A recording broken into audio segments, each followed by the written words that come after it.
Can you imagine understanding the Workplace Health and Safety Act in its entirety? Can you imagine knowing someone's complete medical file? Can you imagine knowing all the unfair and unintended results? Can you imagine knowing that the law says that those unfair and unintended results are actually illegal, and the decisions that were made to cause those are the fault of the people who made them? Can you just imagine being the person who knew all of this and no one was listening to you and people were attacking you?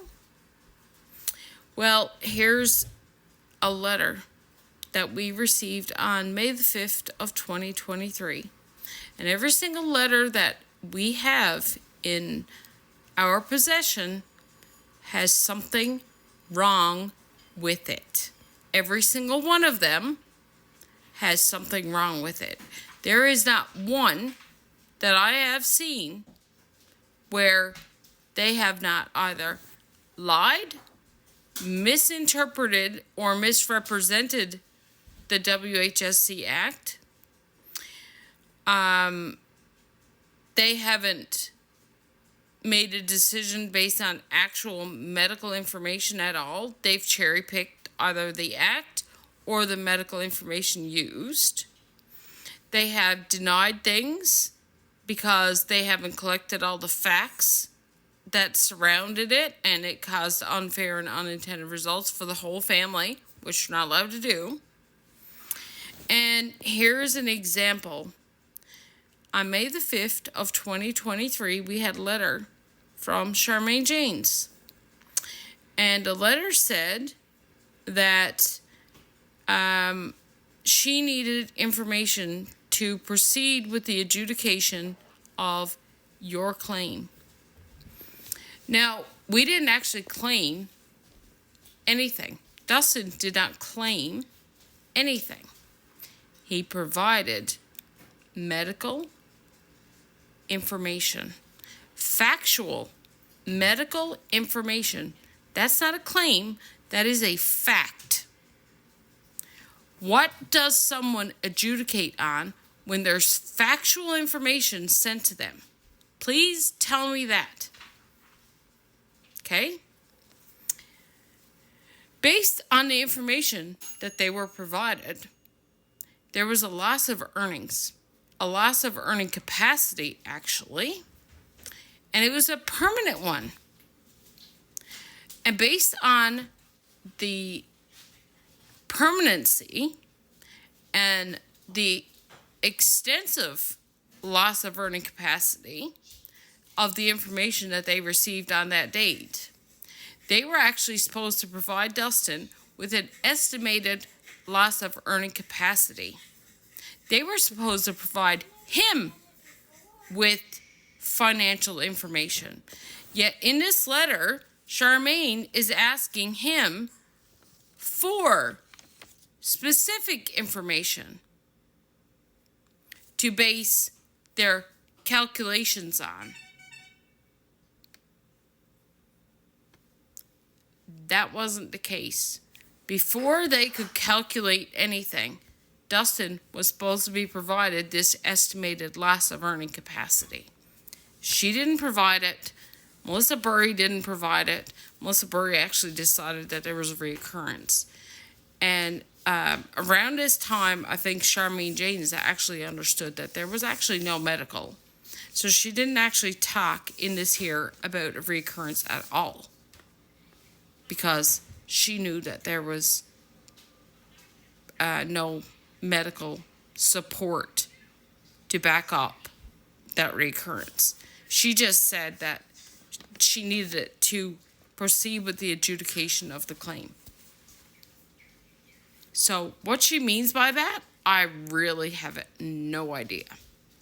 I just am going to assume that she knew that there was actually no reoccurrence, which is what she first believed. But then she was told so many times to look for the factual information to support a recurrence, and she couldn't find it. Not to mention that in August, I believe, of that year, 2023, was when we got the full medical review that said that there was no recurrence when Melissa Burry said it happened anyway. So, but anyway, by the time, like I said, I'm pretty sure Charmaine Janes understood that there was no medical recurrence that had happened. So, she just had to keep going with this whole story. But she had to, it appears, in my opinion, that she had to do something to continue to pretend she was making a decision on something. Anyway, like I said, they were supposed to provide him with information, which they did not do. So, every single letter that we've received since the injury on January 10th of 2018 has something wrong with it. Every decision that they've made has not weighed all of the facts and evidence, because in a lot of cases, they didn't even collect anything to weigh in these instances. They used the maximum compensable, which is not an actual fact of our case. That's just the law, that they can use the maximum compensable as long as it's not going to cause unfair and unintended results. However, it did. It caused extreme unfair and unintended results, because when they put us on it in 2019, we couldn't afford our rent. And Dustin's loss of earning capacity went down. Why? Because when we couldn't afford rent for anywhere in Fort McMurray, we were forced to move to Newfoundland, where there was no earning opportunity at all. Now, try to get that through their heads, that that's their fault. He had a loss of earning capacity at that time that was extreme because of their decision. Yet, they don't want to admit that either. There's a lot of things that they don't want to admit. There's a lot of things that they won't talk about. There's a lot of things that they will just ignore. There's a lot of things that when you're actually talking to them, they will sit and listen. But at the end of the conversation, they'll say, oh, you need to submit an internal review. Actually, no, we don't. Because underneath the law, it says as soon as you learn something, you're supposed to take it. Write it down, or have us give it to you in written format, which we have. You're supposed to make a decision on it. And then that decision, we can actually then decide if that decision, based on all the facts, is right or wrong. But because they didn't do that, that's not our problem.